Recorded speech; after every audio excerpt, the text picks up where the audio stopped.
Hey, Kliq This fans, want to get closer to the show than ever? Join Kliq This TV. Kliq This TV offers early commercial-free access to wrestling's hottest podcast, plus live audience tapings of their show every friggin' week.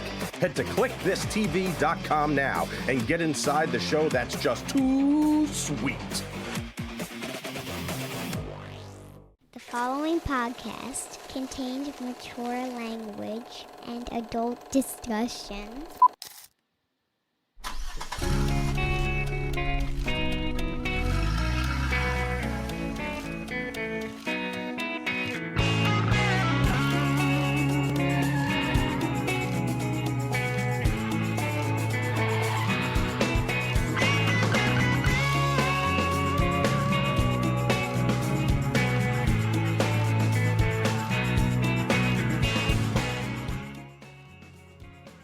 We talk when the market hits new highs occasionally, Kev.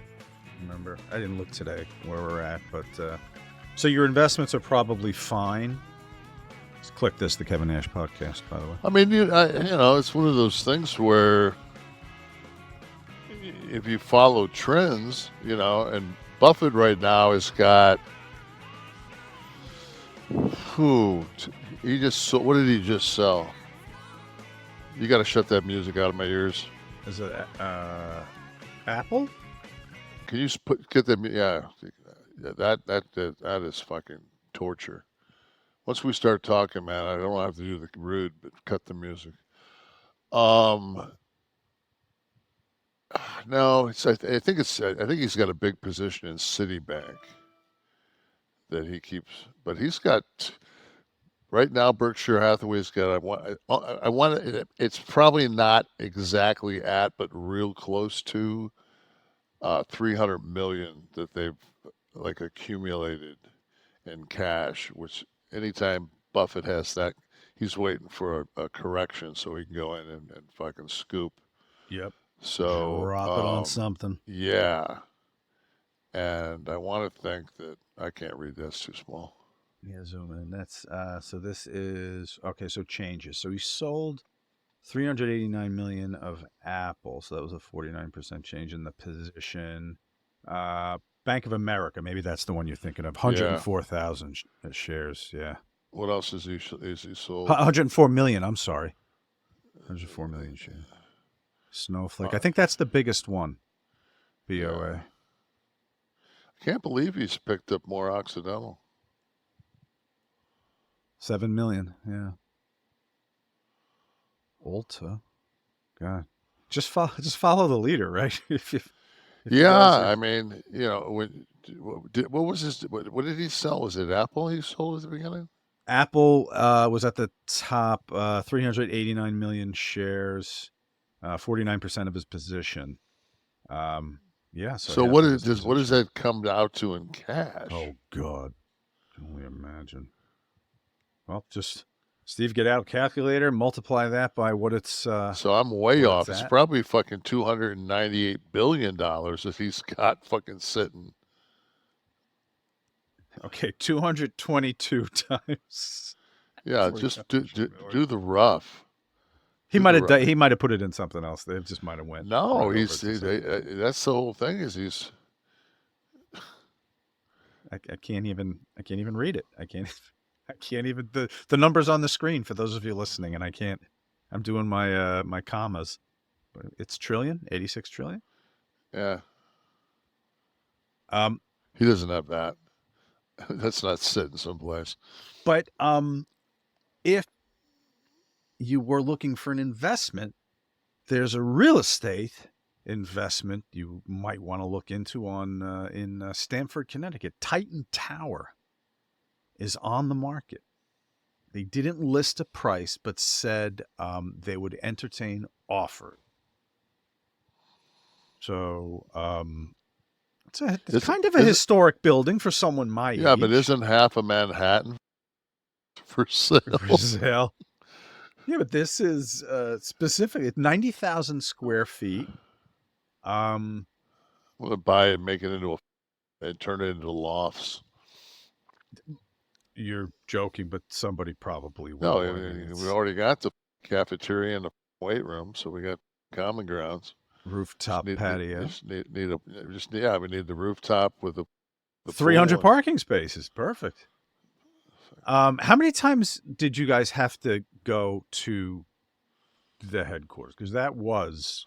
I mean, when you were there. when I was a champion, I was there a lot more than, you know. What would you need to go in for though that you couldn't take care of on the road? Fucking meet the man. He was on the road with you guys though. Huh? No, he wasn't. Tapings. Yeah, but he wasn't. No, art of the deal, man. He wanted to. If he was going to talk business with you, he was going to do it on his home court. Right.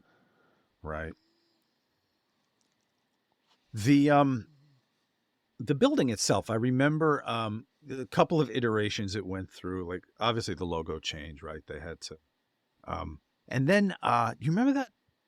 I don't think you were there at the time when they shot the commercial. They shot it there with I know Taker is prominent. That was the Super Bowl commercial. Where he was it a Super Bowl commercial? The chair went through the window at the end. Okay, yeah, I guess that was Were you there at the time?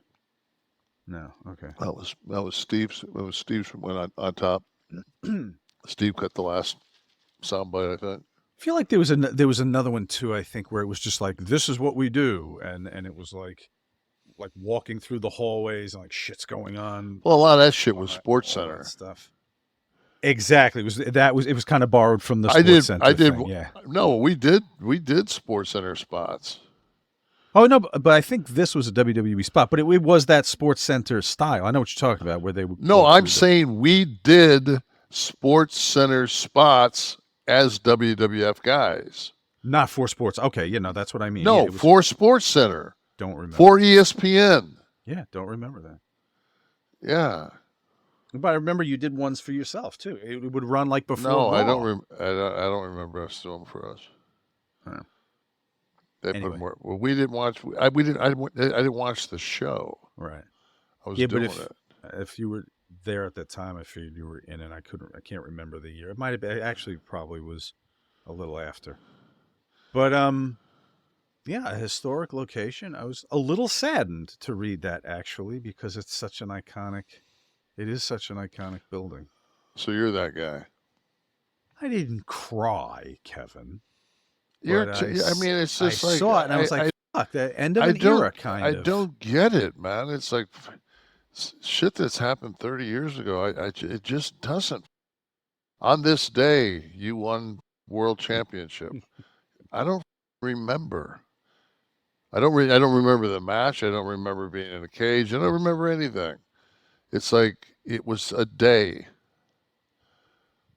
Correct. And you're working there. So yeah, definitely. Yeah, on the grind and you get that. But as a fan, I don't know, like when they ripped down did they rip down the palace? I don't know. Or they just they tore it down. No kind of no pause in No. you going Pistons. No. Not even Tiger Stadium. Right. Good. Another example. Tiger Stadium. You talked about that last week a little bit. I mean, nothing. No, when I went back from the Diamondback Stadium to that, it was just like, okay, I get it. Sentimental Ty Cobb played here, but this place sucks. You got open troughs to piss in where the guy next to you is splashing you. Like this, man. Tear this bitch down, build a park. It's got some boxes. Join the. They did. Yeah, join the times. Have you seen anything on Instagram or Sports Center or anything about the lack of fans at the Chicago White Sox games? At specifically the White Sox? No, why? Oh my! Okay, number one, the White Sox have 100 losses before any team ever has, and like people are saying, the attendance was 90. 90? Yeah. No. I've seen the pictures, and they said the attendance was 98. And I'm like, okay, that stadium holds probably 40,000. Yeah. Like I can kind of see like little scatterings of 98 people in a building full of 98 that would hold 40,000 would not. I wouldn't think there's more than 500. Wow, that's horrific. Yeah. Some of these cities with 2 professional teams, I mean, how long does it last? I mean, Los Angeles with every sport, I think, has been up and down the road, right? But Yeah, I mean, the Dodgers have prominently been a decent. What is that there? Attendance. So this year thus far, is this an average? Okay, an average. Dodgers leading the pack there with an average. I bet you Arizona's high. You got to make shit bigger, man. That I can't even see that stuff. Yeah. So give me the reverse sorting here. Let me see I want to see the Diamondbacks. There's the White Sox. Go back. The White Sox, they're like Arizona is. They're like 6 or 5 or something. Where are they? Keep going. 3, 4. 4. 18,000 average. Yeah. Thus far, 1.2 asses and seats thus far. Oakland, boy, it must have been early. Miami's in the hood. That's a beautiful stadium in the hood. Detroit, 22,000. 7th. That's not very good. I always wondered. And the Tigers are. They've played 500 ball all year long. That whole East is 500, whatever they're in now. People tell me, like, do you follow baseball? I'm like, man, I'm still. The Astros to me are still a National League team, man. Like, original color, the candy corn striping colors. Yeah. Actually, I'm the Colt 45s, Houston Colt 45s. Let's see. These cities with double teams, right? New York's always had it. So over here, it's always been, obviously New. You're there, Mets, but I mean, there's a difference between going to the Bronx and going over by JFK. Right. But what I was going to say was the identity of who roots for which of the teams in that city. Like I'll just take the Jets and Giants because I've been to both games here. The Jets are a far rowdier, ruder, crasser group than the Giants fans for some reason. The Giants. I mean, the Jets have Joe Willie, and that's it. The anger comes from their suffering for all these years. The Giants won a couple out of 5. Yeah. Like that's when it's pro sports, like the Pistons blow right now, but the Pistons had those 2. They had the Bad Boys, and they had that team with Rashad and Ben Wallace and those guys. Right. I mean, they had 2 crews of guys that makes you can tolerate the Pistons. Red Wings have been the shits for a while, right? But the Red Wings, because before Tampa Bay became hockey town, Detroit was hockey town. So yeah, still rings a little weird when I see the scores come up on. I tell you, do you ever watch the Hard Knocks on HBO? Yes. Well, now they do the 2, right? They do the training camp one. I prefer the training camp one. I like the preseason. You like the season one. I don't watch the mid. I don't give a. I'm watching the game. Oh, right. Yeah, I agree. I like all the pre stuff. I like seeing how they cut, how they decide who to cut. So last year was, of course, Aaron Rodgers. Mm-hmm. Right, Jets. And I actually found myself kind of, okay, I can tolerate this guy. He's not as bad as I thought he was. He seems to be, he kind of won me over. And I was really pulling for him. And then, first set of downs, a guy gator rolls him and tears his Achilles. Mm-hmm. And I was just like, mother. And the year before that was the Lions. And everybody got to fall in love with Campbell as a coach and got to see got to know the team. And then basically, I think that was one of the things that made it so special for the run that they had was they were, people knew who they were. Mm-hmm. Yeah. So this past one, which I haven't watched, and with football season like starting tomorrow or whatever it is, tonight is it tonight? So football starts tonight. I've got the one game taped.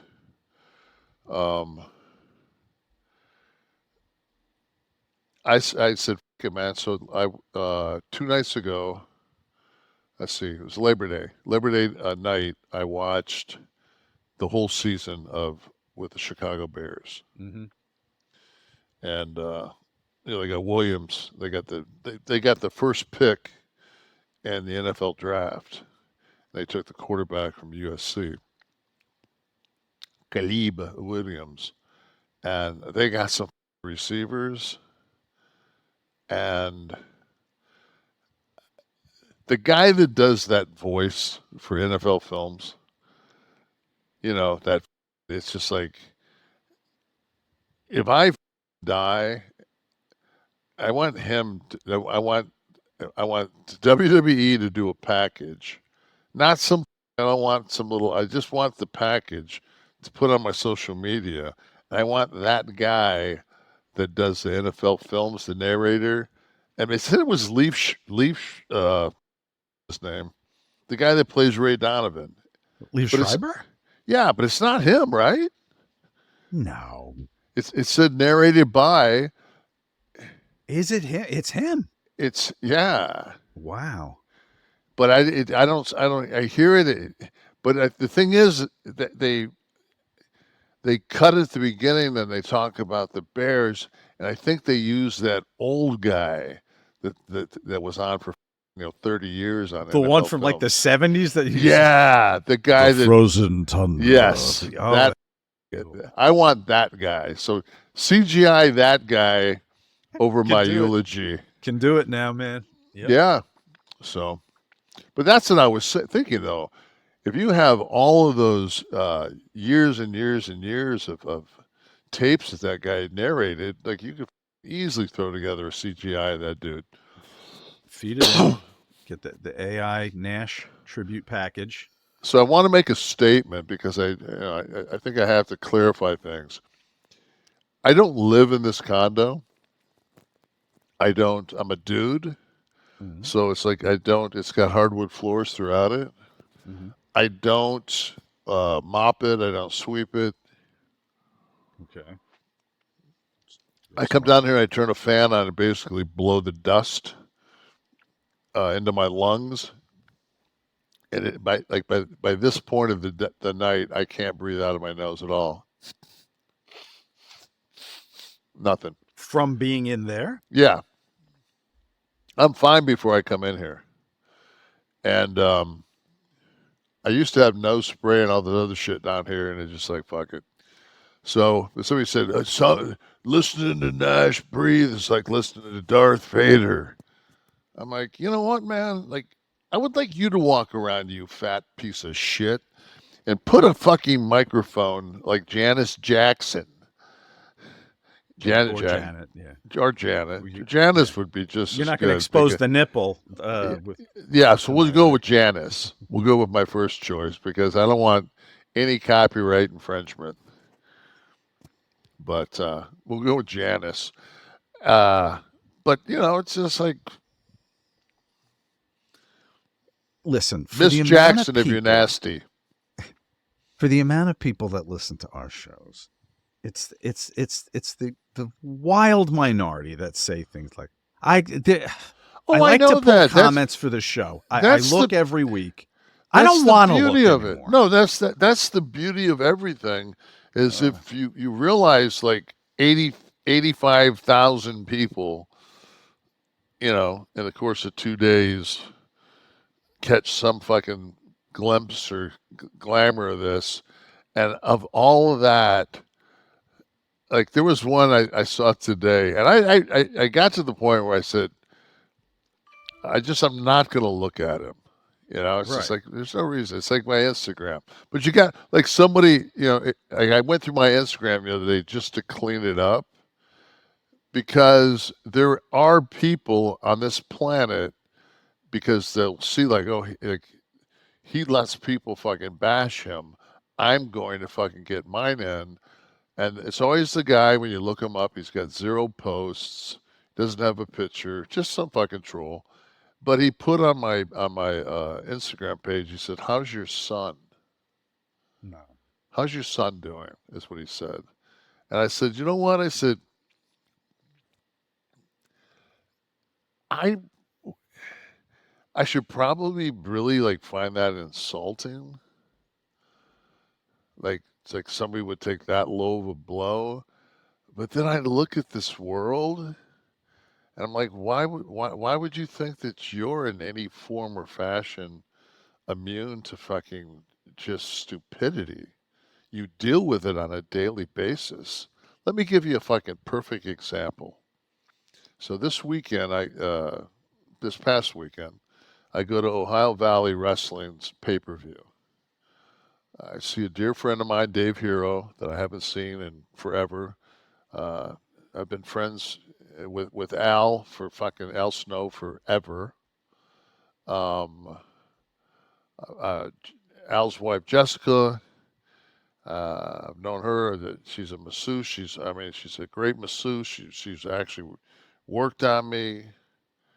Um, Cal, who is Dave's son, I've known since Cal was 5, and now Cal's up and coming uh, in our business and smart, listens. You know, he's got talents. He's good. He's you know he can make it, and if he stays healthy. So we have to land in Louisville, and then we have to drive to Pikeville. Pikeville's like there's I don't know what Kentucky's a really different state. It looks like they fucking went over it in a helicopter and saw where there were like areas that had like mountains and just probably some kind of fucking granite topography underneath it. And they said, "Hey, I got an idea. Let's run a fucking road right through that and use blasting caps and blow this, you know, we'll just blow this fucking Part of the mountain apart. yeah, Just, blow stick a it, road. Yeah. you know, and then and then put tarps on the side of the fucking of the mountain to For stop the falling rocks. fall. Yes. Yeah, because there's no place else you could have possibly, you know, because you've got to get a road to Pikeville to connect that 7,700 people with, you know, the whatever fucking Mount Pleasant or whatever that town was on Mayberry The that Mecca. they used to go to. But so we drive 3.5 hours, and so years ago I cut a promo on CM Punk, and I said he looked like a Pikeville Waffle House short order cook, and it was. This is why people say like, why do you go out? Why do you still do this? This person's probably been waiting for so long to come in front of me and go, just wanted to tell you, man, we don't have a Waffle House, and we never have. In Pikeville. We had a Huddle House. And I was just like, I stand corrected. I said, I will say on my podcast that I made a mistake. So to everybody in Pikeville, I apologize for using the reference of Pikeville in conjunction with Waffle House. Should have been Huddle House. Should have been Huddle House. I mean, anybody that's lived in Atlanta for any period of time will know that Huddle House is the Burger King to McDonald's. I mean, it's just not close. Not even touching it. No. But does CM Punk qualify as a Huddle House short order cook though? I've never yeah, even had a Huddle House. That would actually have been at that point. That would have been better. Better. Because the reference would have been fucking a little bit more obscure. You know. Right. So was but that anyway, this weekend? so the people, you know, the people who were there, and great. I mean, just salt of the earth people, just sweet fucking families, and just good people. Not one asshole. Not one asshole of all the people that came through. And everybody was kind. They were happy to see me, which made me happy to see them. So to everybody in Pikeville, thank you. It's a wonderful, and a cool little city, man. Like the downtown areas, got little shops and shit. It's nice, and I mean, it is literally in the middle of these fucking mountains. Mm. So we go to leave, and now it's 11 o'clock. I've got to be at the airport at 7 a.m. Best case scenario right now is I'm going to get home around 2:30. Like best case, 2:30. I mean, and that's in front of the hotel. That's not even in, pack. Like sleep is not going to be a fucking option. Mm. But it's too early not to sleep because you won't fucking, you'll just die traveling. So I said, fuck it, man. Just pull up to McDonald's. And they're like, really? I said, just pull up to McDonald's. They said, when was the last time you had McDonald's? I said, I don't know.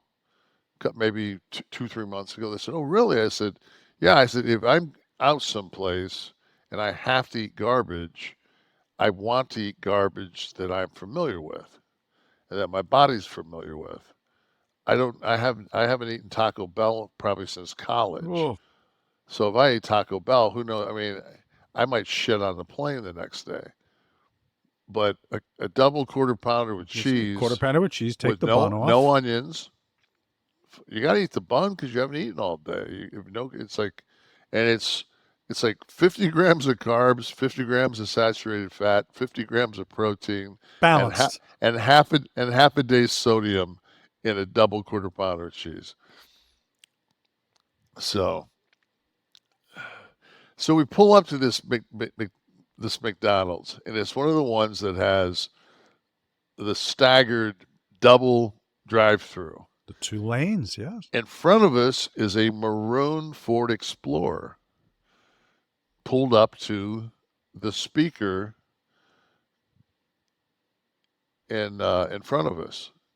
Tinted windows, so we pull in behind it, and the other line's going around, and there was 2 cars in the other line, so there's only one in this line, so we went to the left line. So as we're sitting there, this guy comes around a pickup truck and he's tooting his horn, and now he's came around in front of us because he's placed his order, and he's pointing at the car. And I said to Dave, I said, I don't think there's anybody in that. He goes, why the would they? I said, dude. They parked it in a drive-through lane?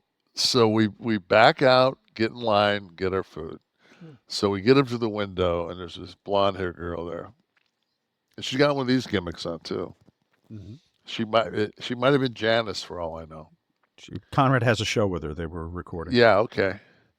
And I said, ma'am, what's the deal with the SUV? And she goes, oh, we were short-handed. We only had 3 of us, so we parked that there. I said, with tinted windows. I said, she goes, oh, we put a sign in it. I said, inside? Like while you're sitting behind it. Behind the tinted window, you put a sign?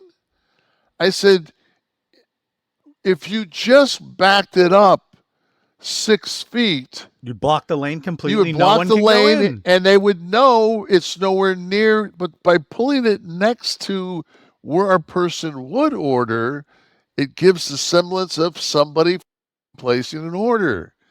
And she just looked at me with this look, and I'm like, oh, okay. Never mind. A truck of not like a cone, not just a cone. Not a cone. No. A truck at the speaker. I go to the CVS. I go to the CVS drive-through about 2 weeks ago, and they have the physical window that looks like a bank window, for the drive-through prescription. But they also have, ours has the second one with the tube. Mm-hmm. You put just like my bank has the same thing. My bank has 3 of those tube gimmicks, just in case somebody wants to rob my bank. And so I pull around, and I'm sitting there, and there's no tube. And I'm sitting, and I'm looking at her, and I've made eye contact with her twice. I got my window down, and finally I do this, like, anything? Bueller?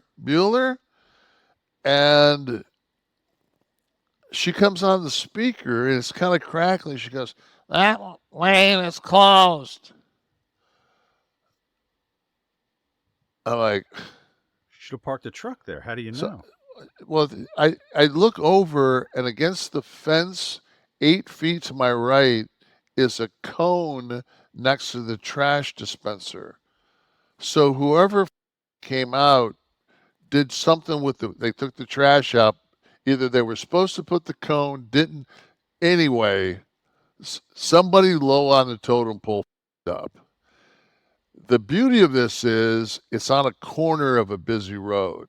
So once you make the commitment to go around in the drive-through, you can't loop back around. You go into a one-way road that is going back over the bridge, and a shitload of traffic, and you've got to jump on, take a quick right, go down maybe 150 feet, and take another quick right into a neighborhood, so you can circle around the putt-putt place and go back in to the fucking CVS.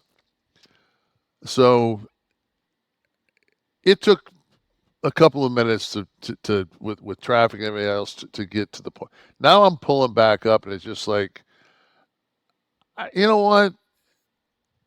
This actually, like, this calls for me to walk in, because this is I'm not going to take this. This is not acceptable in my life. So I walk into the lady. She said, "What can I do for you, Mr. Nash?" And I said,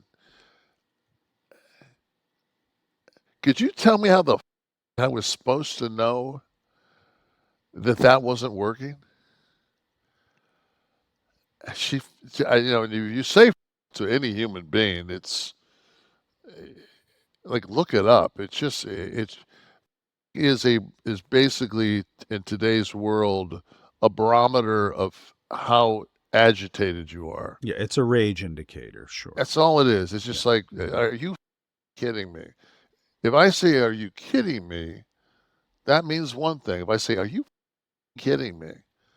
completely different. So I had to. I had to go to DEFCON 3. Had to. So, and she goes, "Well," and she starts to explain to it, and it's just like, I was just like, ugh. I said, "All right." I said, "You know what?" I said, "This is much better." I said, "I get to see you in person and interact with you." I said, I'm just going to start doing this." And she smiled, because I was nice, and because they are the people that give you your drugs. So 2 questions. Well, number 1, did she have an answer to how you were supposed to psychically know that a lane was not functional?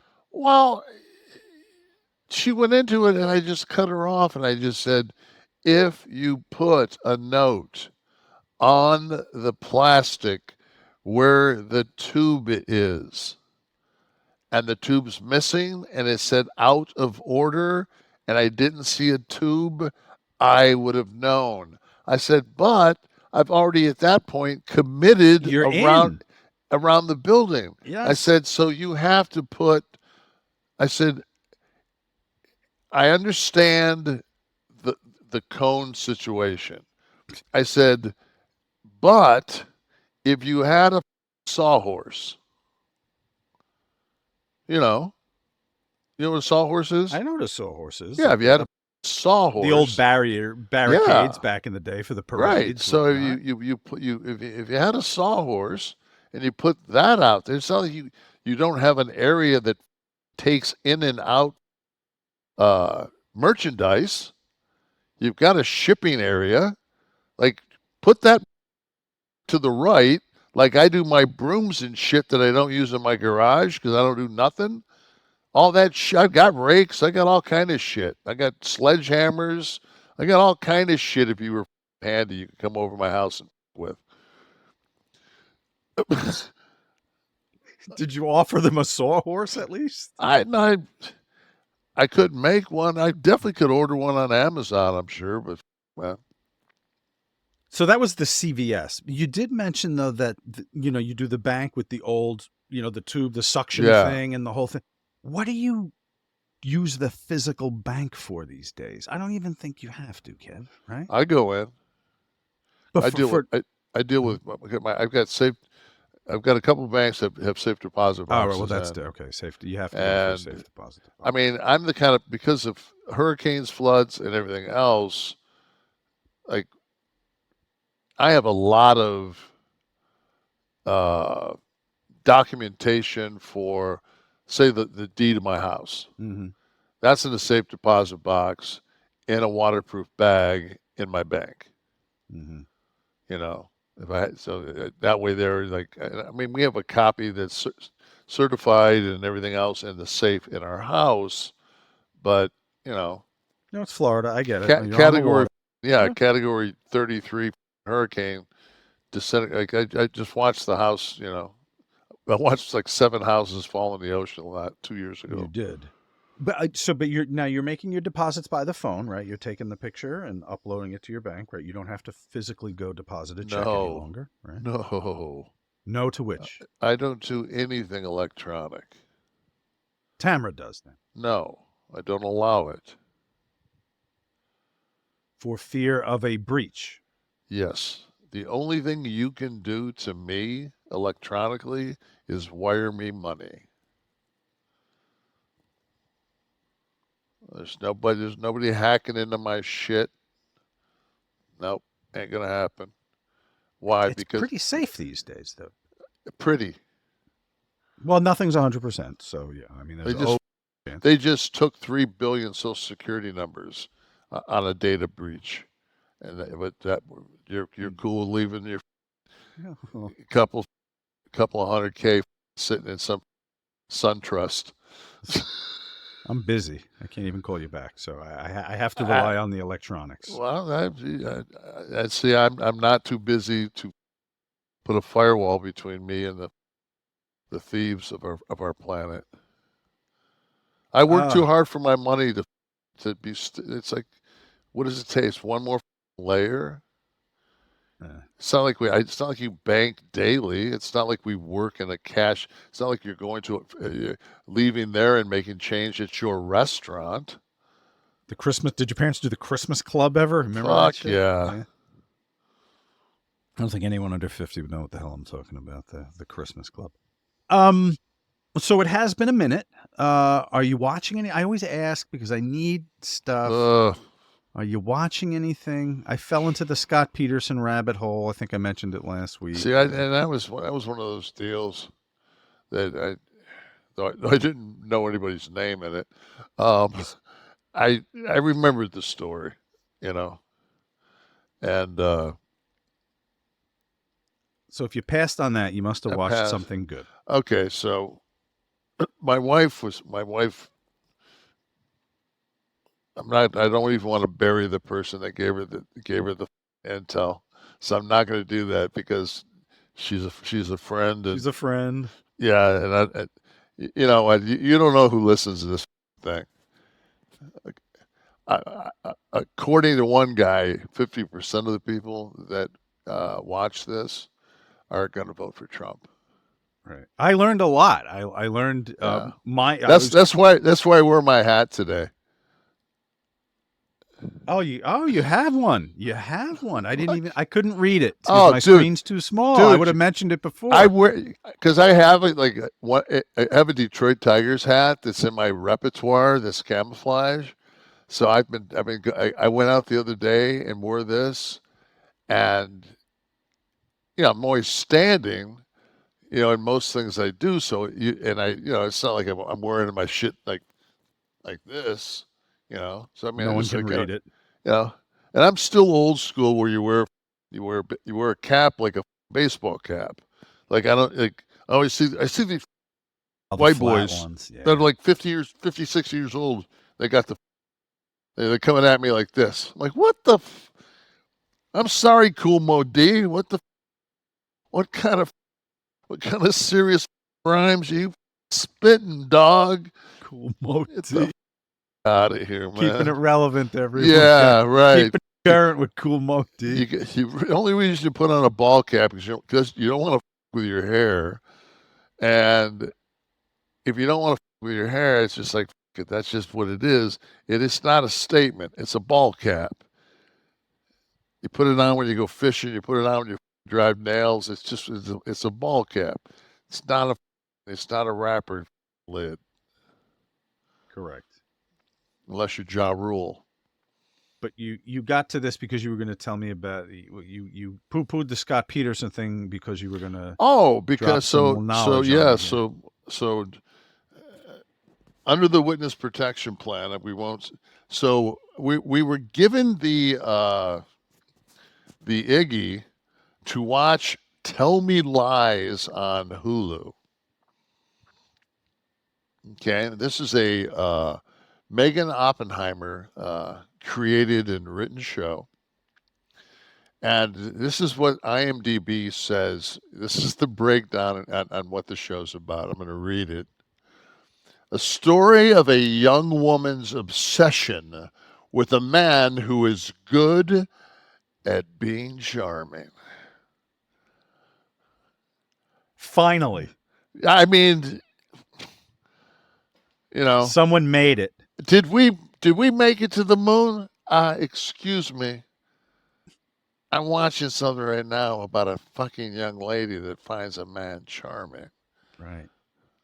Because that's good. He's good at being charming. Which means it's a work. It's a work, right? It does make it seem like it's a put on, yes. Yeah. So we started up. And the opening scene is, and this is one of the Van Pattens. Like when we were kids, there was that show 8 is Enough. Dick Van Patten. With Dick Van Patten. Then his son was Vincent Van Patten, who was like a teen heartthrob, and then he got involved with the World Series of Poker. But yeah, he's been around. And then this is his daughter, which I understand. I was told this, and so she's the lead. And I looked her up on IMDb. I think today, obviously, people are watching the show because she's like 360 on IMDb. So the show starts off, and she's gone away to college. And this is the day of her going to college. So this first episode basically is the first day of college. Mm-hmm. And her mom has this dialogue once they get in the car of how disappointed her father would be, of what a shitty person basically she's turned out to be. So we get the knowledge of, doesn't seem like her father ran off. It seems like her father is dead. And this is, okay, so that information is pertinent, that she has a dead father and her mom's a bitch. And she drops her off to school. In the course of 50 minutes, this broad gets fucked 3 times by nine dudes. I mean, every scene is, it's like we used to say in the business, fucking 2 guys bumping each other at the coffee pot during the day, and fucking they have words, and fucking the boys have to separate them, and that's your main event for Raw. So it's the coffee, the coffee spot. They go that deep with it, with her running into her paramours. So everything is just that, but they have this formula where It's bump in immediately after, like, hey, immediately provocative dialogue that would lead to sexual intercourse. Like, that's everybody's motive. It's everybody's underlying. They got to realize they watch this baked to fuck, but this was one of those things that it was good to be baked, because I was just peeling back. If I would have been sitting there like some fucking guy that worked a fucking 65-hour week, I'd have just been like, whatever. Oh, they're fucking good for that. I wouldn't have picked it apart to this degree. Right. But so dialogue. Either it goes to the point of just about having sexual intercourse to full-on sexual intercourse, but everything's real short in duration because they know that nobody wants to watch simulated sex for more than 30 minutes. I mean, 30 seconds. 30 seconds. But they know that. I mean, it's like everything that they've done in this thing it feels like has been part of some kind of a fucking group. Like they've done some kind of group study on this, and they've taken all these fucking intangibles and thrown them into this mixture, and they think they're going to have a fucking show. And it just got picked up for a second season, so fucking who am I? I don't have fucking anything on Hulu. So we end up watching 2 of these. But like as the first show goes on, you realize that all this fucking shit has happened and day 1, and like, so the 9 guys we're talking about is it's not really, but I mean, whatever, 3 guys, whatever. There's just so, like everybody's like, here's a piece of dialogue that I have to say it to you. I'll have to give you like a scene, okay? So the scene is the 3 freshman girls are in their dorm room. Now, you have to realize that in this show, the only place, like the dorm rooms are like either, I think that the college they go to, the dorms are run by Hyatt. Oh, good. Yeah, nice upscale. No cinder block walls or anything like that. I mean, no. And everybody's got, there's nobody that's got shitty beds and like upper, like the dudes that are juniors, like they live in fraternity houses that look like Sherlock Holmes' fucking study with a fucking couple of beds, And it's Baird College, but it's BC, but they use the BC colors, so they try to pull this fucking kind of Ivy League, Boston College type vibe. Yeah, kind of vibe at you, where everybody's loaded, and it's the only time. I don't want to get off track here because it would be so easy on the show. We're just going to this one piece of dialogue, and the 3 girls are in there, and the one girl says to the other one, she goes, "Oh my God, you're gonna wear that? You look like such a whore." She goes, "Maybe I'll get lucky." She goes, and she said, the other one says to her, she goes, "So you're a virgin?" And she says, yeah, I am. And so she looks at the star of the show, the Van Patten girl, and she says, I get a reading that you're not a virgin. And she says, oh, wow. She says, yeah, you're right. I'm not a virgin. But it's kind of awkward that she's not a virgin. And I'm thinking, like, if you put 25 15-year-olds in a fucking room, there might be 2 virgins. Like, and the fact that it's like something to be talking about. Like, I got to ask you, just hearing about this show, the people that gave you the recommendation, I don't want you to shoot on them.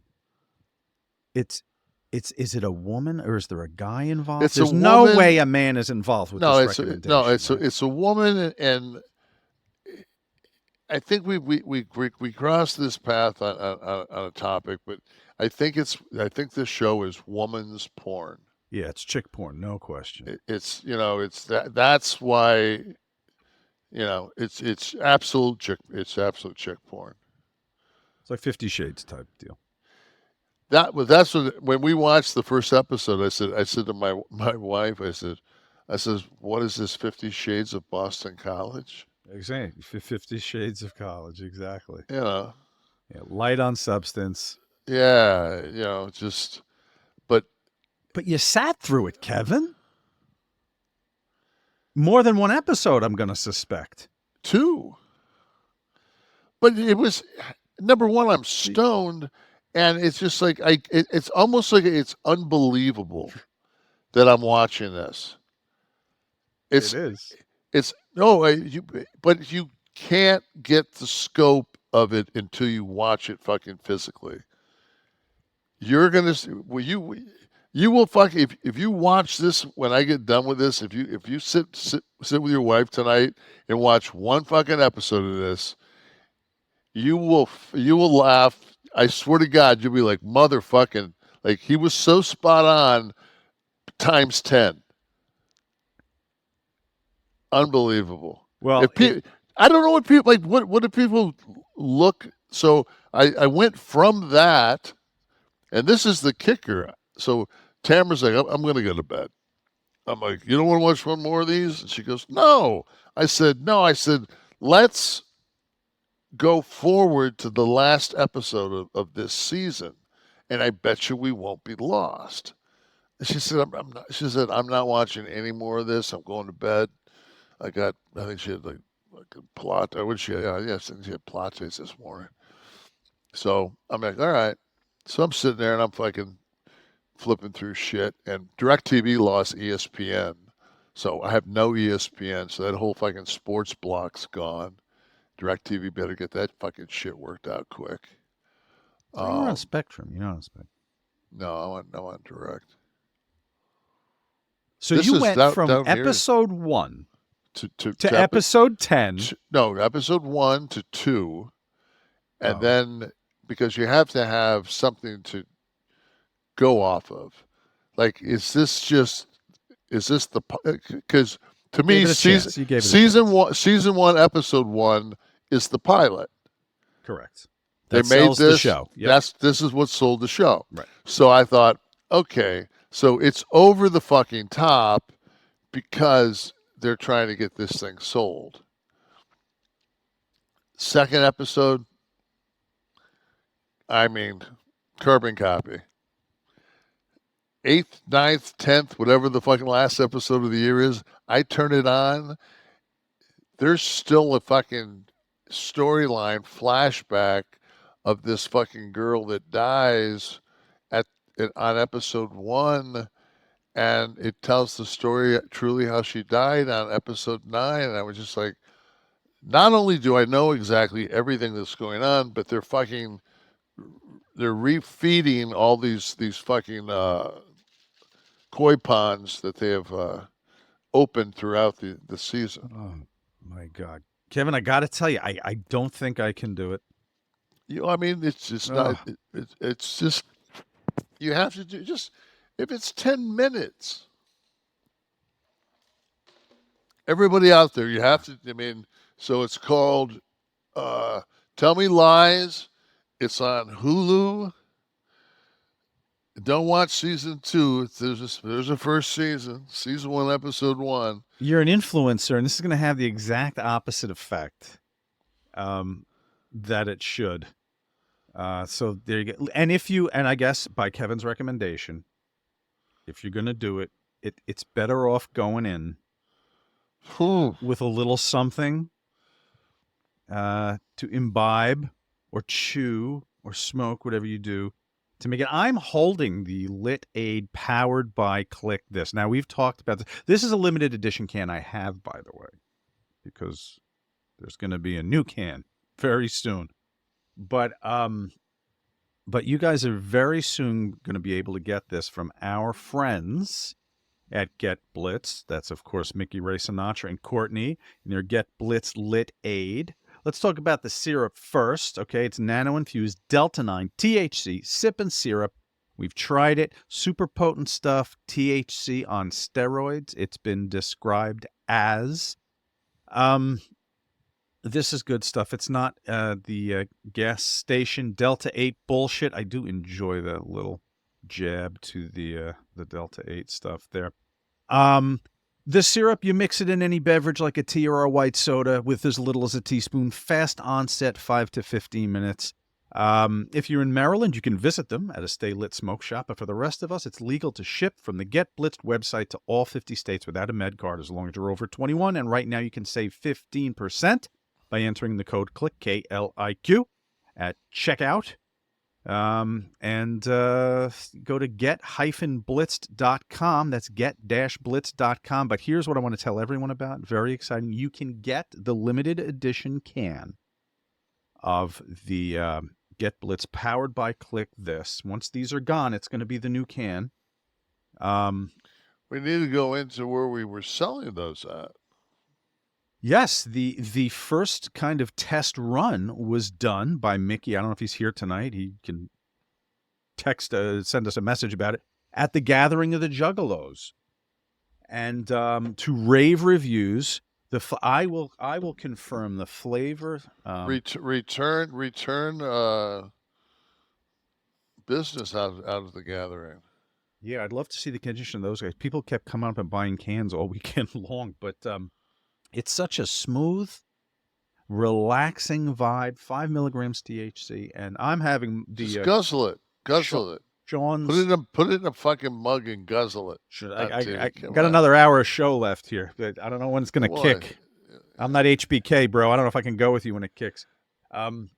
This is Sean's Blue Raz Oliver Aid. There's, of course, Kev's Key Lime. And they are absolutely delicious. I'm so thrilled that we've nailed the flavors so perfectly. Makes it so easy to talk about. These will replace the alcoholic beverage at the party. 5 milligrams, that's cookout strength, man. You could sit and sip these. So salute. I'm going to have a little here right on the air. Refreshing, wonderful, the lovely taste of blue raspberry lemonade. T would have dug those. Oh, my God. Everyone in his age group is going to do this. Now, so there's a pre-sale giveaway for these cans. I want to announce this to our fans exclusively here. Orders of 2 bottles or more, you're going to get one of the limited edition pre-sale giveaways of this right here, the THC Lit 80. So if you go, you order 2 of the syrups, which are available right on the website, you're getting one of these from Mickey Ray and the crew, okay, in the limited edition can. Orders over $200, you're getting 2 cans, one of each flavor, Sean's Blue Raz and Kev's Key Lime. Be sure to specify during checkout in the notes if you want the Key Lime or the Blue Raz. Go now, get-blitzed.com.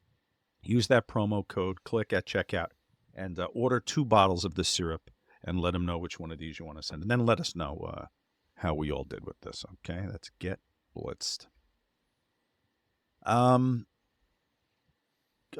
should let everyone know that we had some listeners writing us this week, as they do always. Bret, under her screen name WWEDXECW, said, Uncle Kev is right. Sid did it his way. He outlived a lot of people in his generation. He wasn't found in a hotel room or dead somewhere else like the others. Spent time with his family during the glory years. Long live Sid. Thank you, Bret. Mr. Green, also echoing those sentiments, said, thank you, Kev, for sticking up for Sid. R.I.P. to the master and ruler of the world. That was me, because I made what was perceived as a tasteless reference at the end of the show. And so Mr. Green jumping in. I was just taking the side of the promoter that pays you lots of money to perform in my ring. It's so obvious you wanted to be one of the boys. You have such fucking. Oh, I'll read that one. It's like disdain. It's coming. You have disdain for if somebody. I can tell the way you talk about somebody whether or not they stood you up on your fucking on your show. You're just reading YouTube posts at this point. First of all, all right. Viking Hammer was the one who I think you're reading. He's holding I'm a not grudge. reading any of them.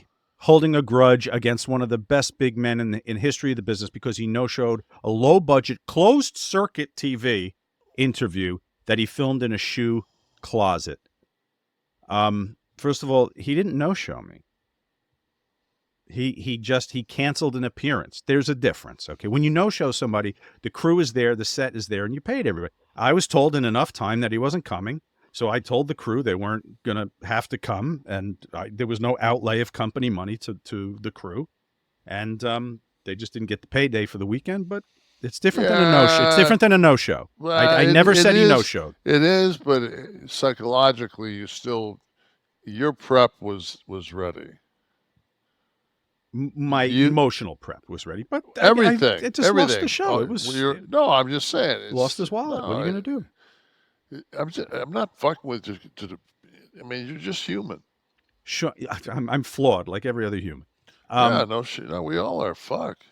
Let me keep reading. Viking Hammer goes on with his wisdom. Why?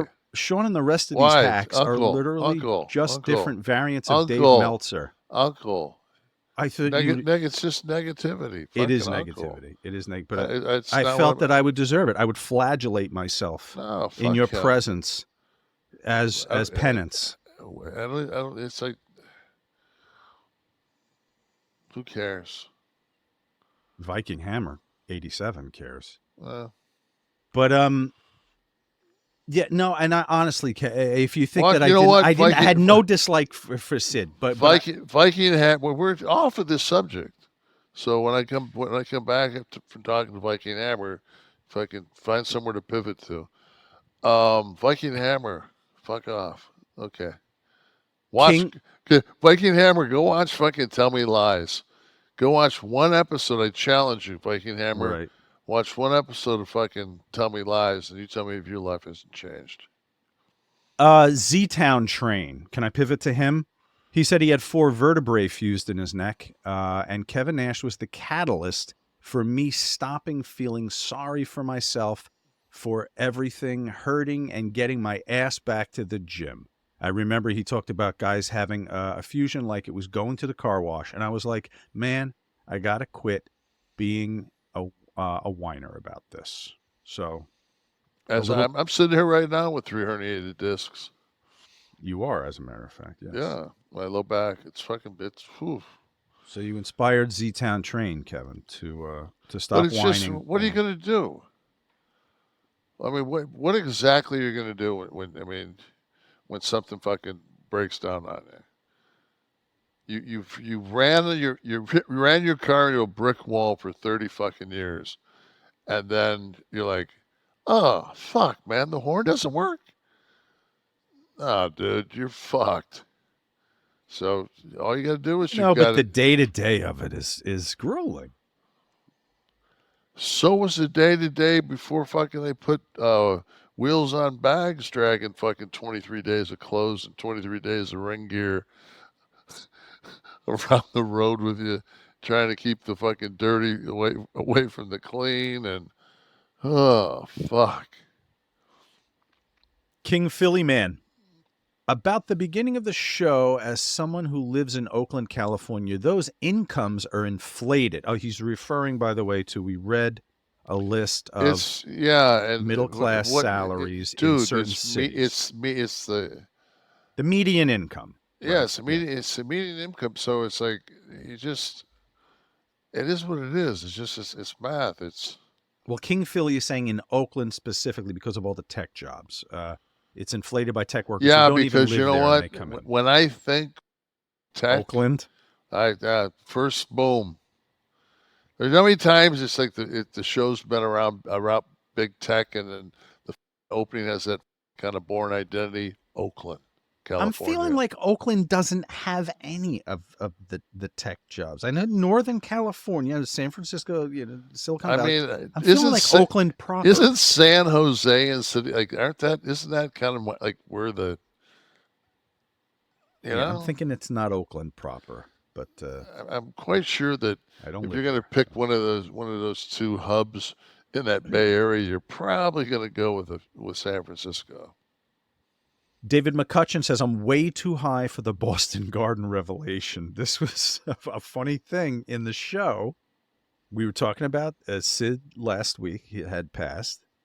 And I mentioned the Boston Garden and talked about how they tore it down. I was considering getting a piece of the parquet. And Kev said, do you know the last wrestling match at the Boston Garden? I did not. And it was Kev and Sid. And McCutcheon, David McCutcheon, was high, and it blew his mind. And the beauty of it is, Sid was like, I want to go out fourth. I want to get out of here. Like he didn't give two if he was able to say at the end of the day when that conversation came up, he didn't give a if he was one of the two people that can say, and do you know who had the last match there? I wanted it to be me. Right. You know, like that's like an honor. It's like, you know, and he didn't give two. And people are saying he likes softball. Yeah, he didn't give a about. He don't want a last match. I don't give a. I want to get home. Right. Well, maybe there was a game the next day. Maybe it was part of the reason. Who knows? See, you always got to layer in. You just got. You're the one that said it. You brought up softball. No, but I didn't say it like you have to always. He was just that guy. Yeah. You just got to, you know, you're the 4-year-old that's got to walk through the cement that I just laid and dialed out. You drew an outline for my foot. So No, I didn't. I stepped. Tommy Damon. I dug a hole next to it. I poured cement on. Just wanted to remind you both, you're freaking right on the thoroughly right on and thoroughly awesome. Both of you. Can't let the haters, marks, trolls tell you otherwise. You, Shawn, because you ain't a wrestler. So what, right?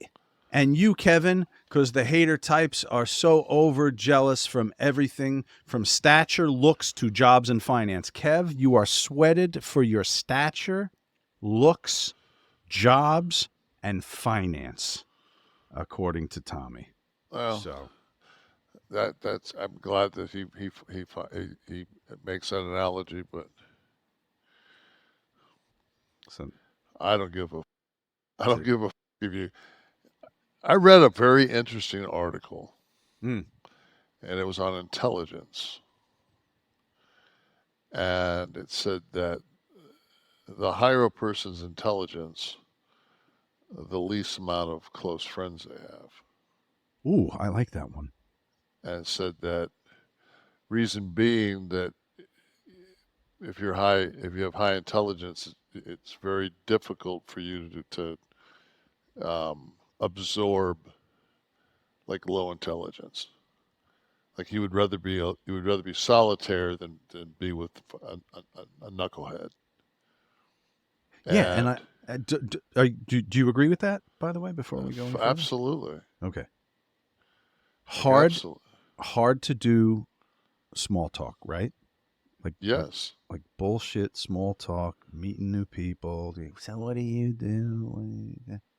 I can't. Who has time for this? Well, I know we get comfortable in our own little worlds, and like we don't want to, we don't want to necessarily go out of them. Which is why you've got to see Tell Me Lies, because it will take you where you've never been before. Tell Me Lies, only on Hulu, seasons 1 and 2. Is there a deal that I don't know about with the network that we had to do this? I'm not saying anything. 3rd season, main star. No. So I dig that article. I would look at that. But it also said that the higher your intelligence is, the harder it is to be swayed, goaded, and people want to influence. Like people want if you're very difficult to influence. Mm-hmm. Okay. So I think it works. I'd like to influence everybody listening to join KliqThisTV.com so you can be part of the live taping. You can be here in the audience with people here. Add your comments. Ask Kev some questions to the show. KliqThisTV.com. Part of cool tapings. When we have guests, they go into that room first before the shows air. We've had some guests that our friends at Kliq This TV have been a part of. Sean Waltman. Just recently had Violent J. So go check it out. In the Sid show last week, the discussion we had begged some questions about promoters that I didn't talk to you about, that I'm going to ask you about today. And kind of like boundaries. When you were talking about like Sid doing it his way, all that stuff, do you think when you look back to that time where you guys were really doing the grind, it was a money machine, okay, for WCW, For them, for WWE? Oh yeah. Well, the company was a money machine. But once we actually started the NWO and got guaranteed cash, and different. Before the Nash guaranteed cash, the world changed a little bit. But before that, you were paid. You had to sing for your supper. Shit. So fucking Oliver, can I have some more, please? Was your busiest year? I'm not talking NWO guaranteed contract. I'm talking about being paid Diesel for your shots. No. Was your busiest year on the road worth it? I'm talking money. I'm talking family. It's like saying you can't unplug that because you don't know where shit go. No, my busiest year put me in a position to fucking to make a jump with Scott. Right. So there's been so many times in our industry that there's been jumps, but never with fucking the top guy from WWE jumping. That's never happened. After they've had their run, yeah, they can jump and do whatever. I don't think that's, that big of a deal. But when you jump and you're, like main event and semi-main event, the last house show I worked at was the Garden. It was the largest cash draw house show they'd ever done to the Garden that wasn't a pay-per-view. So when I came in, it was a $130,000 house. The Garden was. So when I came in 3 years ago, to the day I left, that fucking place was making money. So you can be one of those wrestling purists, and you can say I didn't draw and I didn't do this, I didn't. You know what? I changed a lot of fucking things. Guys didn't fucking show up on talk shows in their gear anymore. I mean, you're welcome. But you're one of the unique cases, Kevin, because your payoff, like you just mentioned, the jump with Scott, and probably wouldn't have all been possible. Certainly wouldn't have had the effect if you didn't do the grind as Diesel, right? So, see, before I did it, Bret did it. Before Bret did it, Hogan did it. Before Hogan did it, Rick did it. So it's like, that's what you do.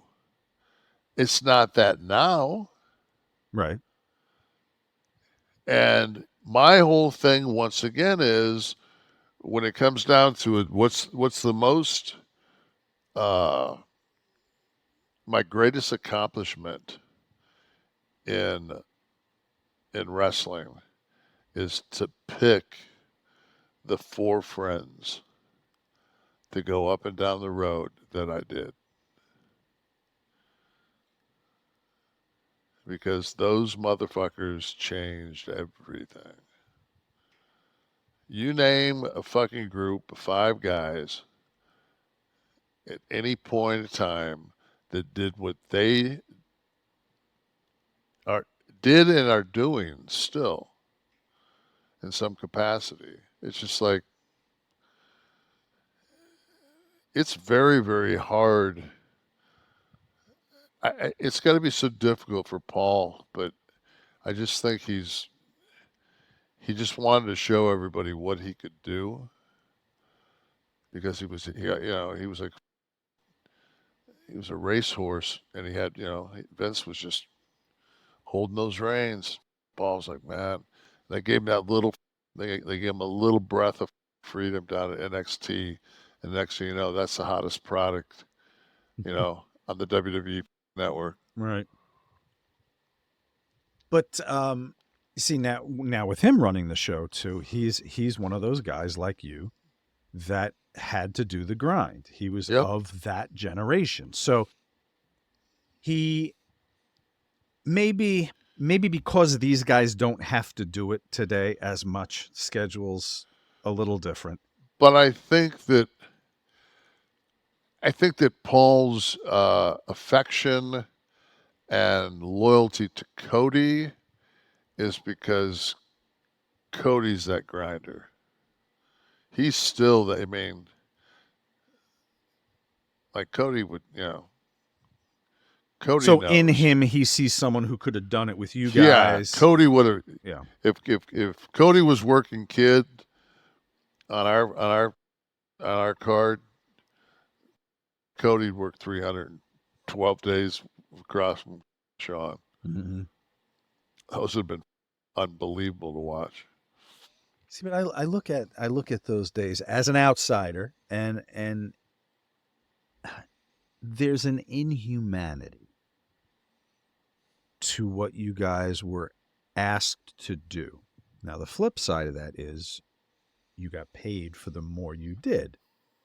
So yeah, but I mean, you're not doing it as a favor. You're doing yeah, it to but it's almost like saying, yeah, but you did get to make Nikes. Yeah, but I was in Taiwan. I was making 3 cents. Like, the pay was shit. Well, that's right. Yeah, so that's I mean, when I say was it worth it? Maybe for you because of what it's set up, but maybe for someone like a Mabel. I don't think anybody, it's kind of like an episode of Tell Me Lies. Oh, jeez. I know the title of this episode already. No, it is. It's much like an episode of Tell Me Lies. It's just, if you only did one episode, it would be a life's worth of stories. So, I mean, that's one year of your life, man. Just boom, you're made. It feels like one day with the amount of fuck you can squeeze in on move-in day. If you could get into one day as a worker, I think some of the stories Flair tells is only because he was on that show, Tell Me Lies. That's what a perfect name for the business. Well, the whole business is predicated on a big lie. Tell Me Lies. Yeah, Tell Me Lies. Sweet little lies. Did you see Hogan with Logan Paul? Boy, they did. Yes, I did. What was your highlight? I just when Hulk was saying, he said, business is shoot, and Logan Paul said, "Well, I don't know." He says, "You know what a shoot is, right?" And I could, because I saw it on Instagram, so it cut off, so I didn't get to see if they were ribbing them or what. They were working him, I think, because Logan Paul doesn't know shoot work. He's not one of the boys. Where would he learn that shit at? Where's he going up and down the road talking our jargon? In the building? Everybody's in their own motor coach. There's no interaction. There's no socialization. You don't become one. You don't become one of the boys just because you're around them. That, from what I heard, he's making like $5 million for a limited, and those other are out there making house shows. You. That's from the boys. You. That's from someone working the road schedule. I don't give a how many people are following you.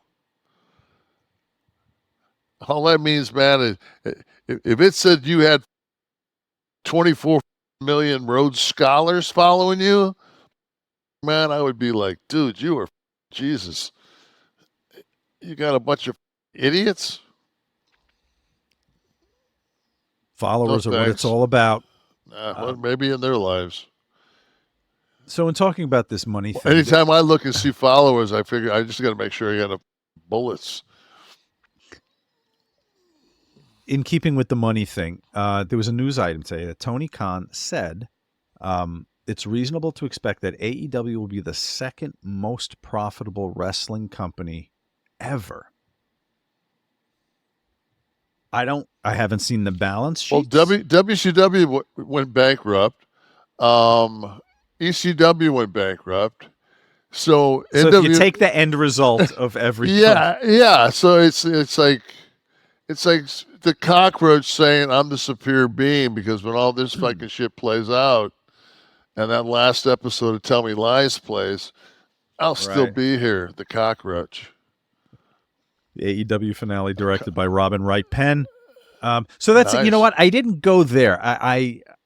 You're right. If you talk about the end result, take the totality of the life of the company. I interpreted that statement to mean in its most profitable year, AEW would have been a more profitable company than WCW in 1998 No, that's bullshit. That's not he if he means that, that's fine. And I'm 65 years old. I mean, my lower back's bother me, but you know what? I'm going to get through this. And when I do, I'm going to climb Everest. You're going to watch season 3 of Tell Me Lies. I'm going to climb Everest. I've always wanted to. I don't want you to climb Everest. Oh, fuck. Don't take those chances. It's very simple. Why? Because we have some basic laws. You don't jump out of planes. You don't fucking... Everest. It's always been me and Everest. Well, all right. If you're going to do that... I'm sorry, man. I just, for a split second, fucking Hemingway fucking invaded my cortex. Well, don't blow your brains out in the Keys either. I won't. We were at his house. Did you do that? I wanted to do that. So it's me, Tamara, and T, and we're walking around, and there's like, they're giving a tour. He didn't die there, though, right? I said that, but I think I'm mistaken. Yeah, he didn't. Right. He lived there, but he died He committed suicide like in another state, like Oklahoma or something like that. Yeah. And but they always tell the story that he blew his head off in the foyer of Key West. And so we go through it. T's maybe fucking 12, 13 years old. We go through it, and T looks over and he goes, and this is where he didn't commit suicide. So he knew. I popped, man. I'm like, oh, fuck yeah. I said, you know too, right? And he goes, yeah. I'm like, of course you do. You're the motherfucker that told me they didn't land on the moon and the fucking 9/11s will work. You should have pulled the tour guide aside and said, hey, listen, got a little, yeah, exactly. Steve, where'd fucking Hemingway commit suicide at, please? I'm sure we'll get that. Oh, hold on. It's right here. It's here. He's got it. Fucking nice. Idaho. Steve. Idaho. Ketchum? No wonder he blew his brains out. He was in Ketchum, Idaho. Yeah. Self-inflicted to the head. Recently returned home after 2 months stay at the Mayo Clinic. See, this is one of those things, though. It's like the Nelson Mandela effect. I thought for a minute too that it was the Keys, and then had a recollection that maybe it wasn't. I don't know, but you know what I do know. So, can you go back 1 second on that? Yes, please.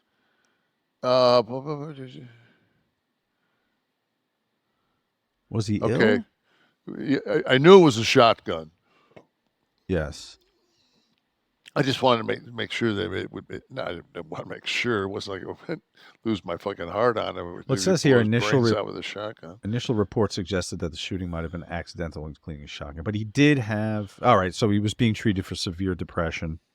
The Mayo Clinic, 2 month stay at the Mayo Clinic for severe depression, and other health issues. Probably got the bill. Mother. I don't know what insurance he was carrying. Yeah, before that, when they didn't have fucking Medicare back then, it was like, fuck this. This will bankrupt me. I'd rather die. The sun didn't rise. No. But you know what might have helped his mood? If he had properly managed his metabolism by measuring his breath daily. Well, they knew, like, they might know what like his diet should be that next day. Exactly. To optimize that. Kevin, you're 100% right. And LUMEN, by the way, is the world's first handheld metabolic coach. It's a device that measures your metabolism through your breath. I did a full demonstration last week. You take the gimmick, you blow into it on the app. It lets you know if you're burning fat or carbs. It gives you a number and lets you know the percentage that you're burning of fat and carbs. And as a result, the app gives you tailored guidance to improve nutrition, workouts, even sleep and stress management. All you literally have to do is blow into LUMEN the first thing in the morning. And right there, if you can see, the display shows you the percentage. It gives you the level, the 1 through 5, and it explains what percentage fat and carbs that number represents. You click the app, it gives you meal plans, meal suggestions, and also to the grams tells you what, based on what you just blew, you should be consuming. You could even do it throughout the day to see how your metabolism changes during the day. What's all this talk about metabolism? It's your body's engine. It's how your body turns the food you eat into the fuel that keeps you going. And because metabolism is the center of everything your body does, optimal health translates to a bunch of benefits: easier weight management, improved energy levels, better fitness, all of it. I want you guys to try LUMEN. It's so much fun. And, you know, for bozos like me, when it comes to diet and exercise, it breaks it right down for me, and that's what I need. So if you want to take the next step in improving your health, you're going to go to LUMEN, LUMEN.me/Kliq, Kliq, to get your 15% off. That's LUMEN.me/Kliq,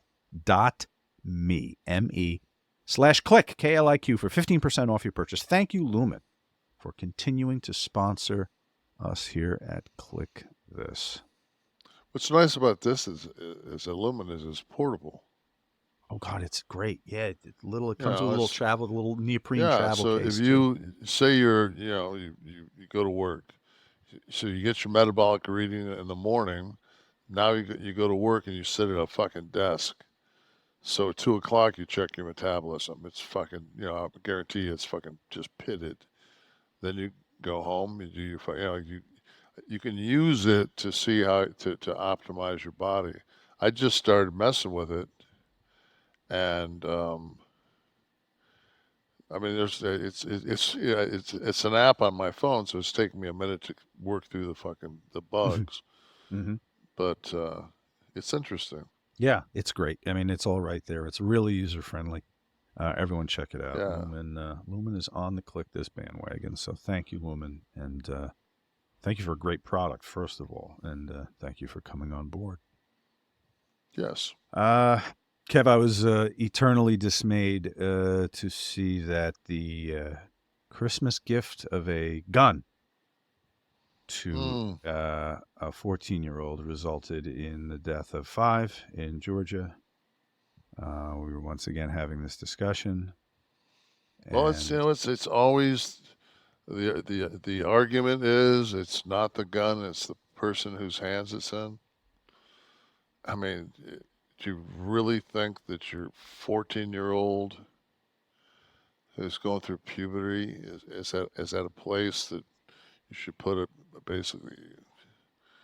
I mean, it's a fucking that tool is to kill. That's what that thing is for. Yeah. It's not a good hunting. People say, "Oh, yeah."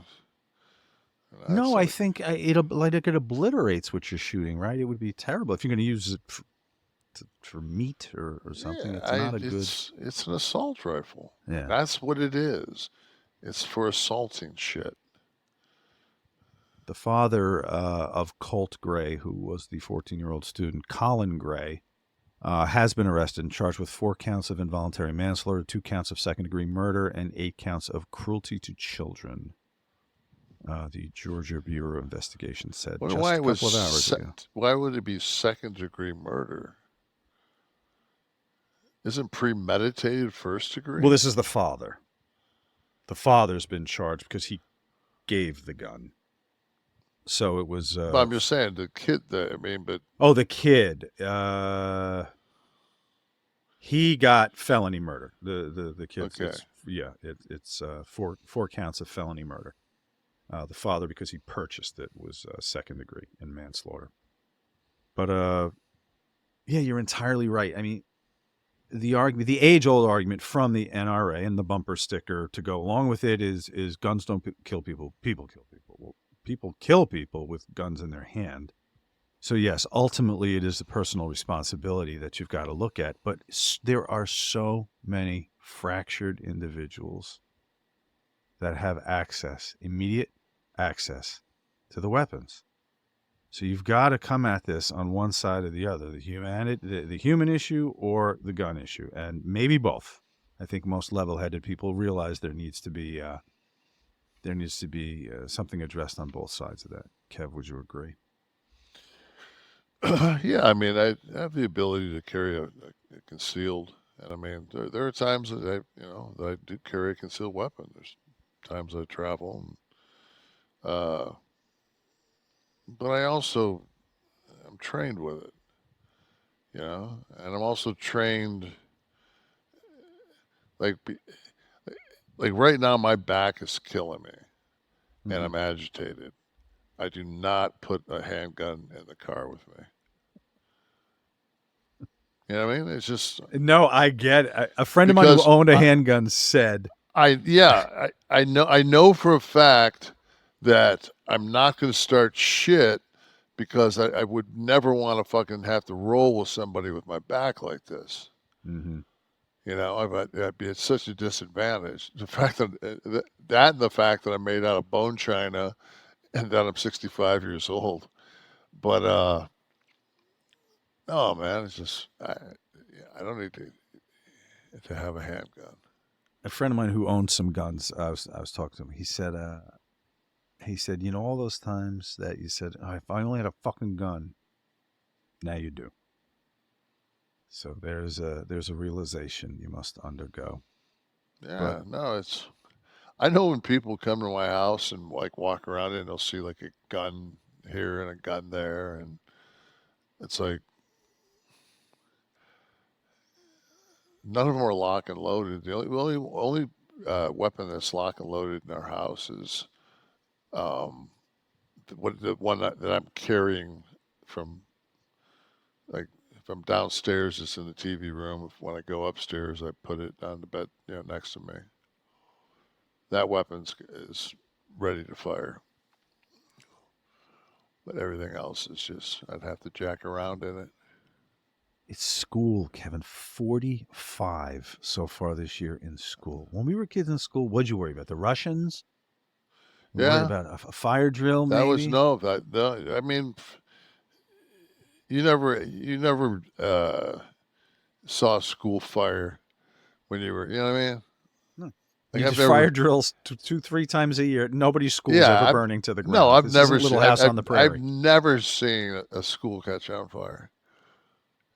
I don't think I've seen it on the news. Wouldn't you think that would be newsworthy? An actual school catching on fire today. Finally! I mean, tornadoes or something like that. I'd like to get a breakdown of how many actual schools have burnt down. Right. You're more than likely now to have gas leaks or something like that, maybe. But the actual that seems to be very like one every 6 months. Some gas leak, house explode, neighborhood thing. You notice that? Mm-hmm. Can happen. Yeah, it's funny. It's whatever I think you grow up with, but like in Detroit, we grew up and my mom cooked on electric, so you kind of like learned. But I think everything with college, your shit was electric, and then when you get a home, you can go natural gas. It's just like and I watch those house shows. 90% of the guys cook. Have you noticed that? In what shows? When they buy houses, when they're like a couple's looking for a house, and like the house hunting shows? yeah, Like, 80% of the fucking dudes are like, oh, I fucking the wife was like, I hate the cabinets. He's like, yeah, but there's plenty of room for me to, right? Even though it's it's an island, so I do some mad cooking in here. Yeah. And I'm always like, are you fucking kidding me? It's become more acceptable now, Kevin. I think I don't get it. It's like add something. In Tell Me Lies, was the Yes. guy who was good at charming also good at like coring an apple? No. Or maybe filleting a flounder? I will say, though, that and that's not a euphemism for what he did to the girl later on. I mean filleting a flounder. These juniors in college, which would be what, 21? Yeah. So these 21-year-old guys are taking these freshman girls out to dates that are optically minimum 150 dinners. But I guess they're a bunch of rich kids. Yeah. Or so the storyline goes. Rich kids good at being charming. Yeah. Kev, how about a little Florida man Jersey guy? The medical edition. Florida doctor, Jersey doctor. Can you identify which is the Florida Jersey doctor, doctor? Jersey doctor? Okay. Yeah. Let's see if this mixes it up a little bit. You've been doing too well lately. You could get an MD to slide in from Haiti and be fucking someplace. Might have happened here. First news item. A surgeon accused of removing man's liver instead of his spleen and causing his death. Oops. Could happen to anybody, I guess. Or anywhere. And next one, doctor charged with recording women in bathroom, identity theft, in a 160-count indictment. Both of those can happen in either state. There's nothing... What are you feeling? This is a psychic. This is a special supernatural experience. This is one of those fucking. You go to somebody's fucking baseball game and it's the time for the 50-50 raffle. That's surgeon accused of removing man's liver instead of his spleen and causing his death. Okay, so let me ask you a question. Remove it. So you couldn't do that in both states. Have a doctor surgically remove the... Is it more likely to happen with a Jersey guy or a Florida with a medical license? Does it strike you as one or the other? The other one is what? Doctor charged with recording women in the bathroom, identity theft in a 160-count indictment. And one's a Jersey doctor and one's a Florida doctor. Mm-hmm.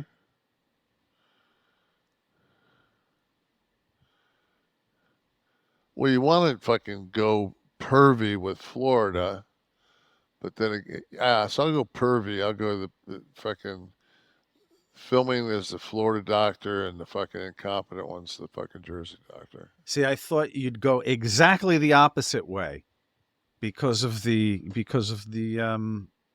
pervy Jersey people. I look at the Goofy story as more of a Florida story. No, they took the wrong organ. God damn it. Well, see, that's your psyche. My psyche is... I mean,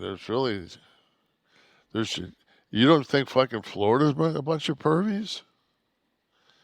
Go to those fucking theme parks. Look at all those fucking freaks walking around trolling. They can't get the medical license. They can't do all that schooling.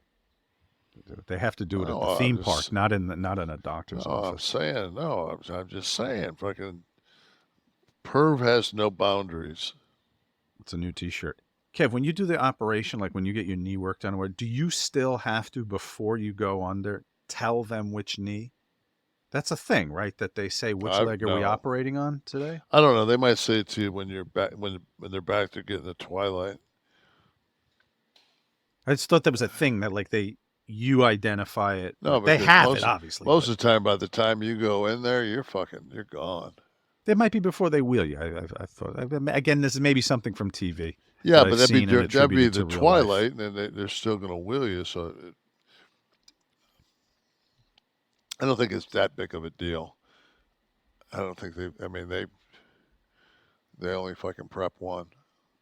You know what's a big deal? When you pop a Bluechew.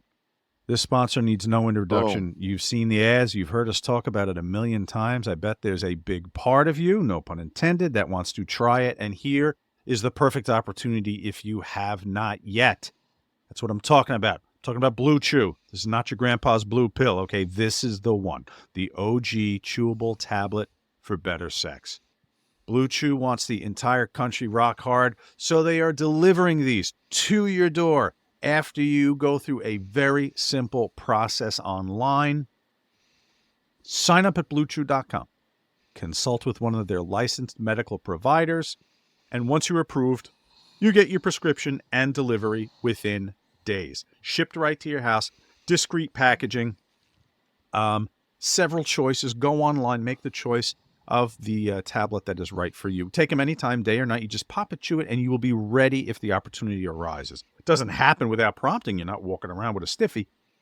But when the opportunity arises, you are ready to rock and roll. Our fans have told us about this. Our listeners have for so long. And if you would like to join the Bluechew revolution, be bricked up like you should be. They're not going to rest until every tent is pitched and every rod is raised. Go to bluechew.com. You're going to use the promo code NASH, and your first month is free. You're just going to pay $5 shipping. Bluechew.com, promo code NASH to receive your first month free. Visit bluechew.com for more details and important safety information. And we thank Bluechew for sponsoring our podcast as they have since day one. Old reliable. Guys, we've all got subscriptions that we've been paying for that we did not realize we were paying for.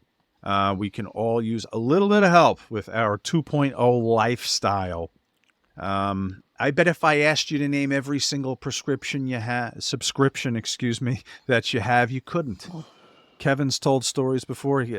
Tristan had some stuff subscribed. Kev had stuff subscribed. Same house. Paying the duplicate bill. Didn't know it until it showed up on his Rocket Money. I don't even know. I could name all of my subscriptions. I'm not alone. Over 74% of people have subscriptions they've forgotten about. So with Rocket Money, they do not have to remember every single subscription or worry about forgetting any because it will show up right there on the app. You could see the interface there. It's that simple. It will literally list everything that you have recurring payments for. And with the tap of just that little logo for whatever they're showing you that you don't want to have any longer, bang, they will cancel it for you. It's that easy. Most Americans think they spend about $62 a month on subscriptions. You know what the real number is? $300. So that's a big difference between what people think they're spending and what they really are. Okay, even if just a couple of subscriptions fall off your radar, those recurring payments you don't even know about can really add up. All right, it is a total personal finance app that helps you find and cancel unwanted subscriptions. It monitors your spending and also help you lower your bills so you can grow your savings. Stop wasting money on things you don't use, guys. They have over 5 million users, and they have saved a total of $500 million in canceled subscriptions. That is no joke. Average member, $740 a year when using all the app's features.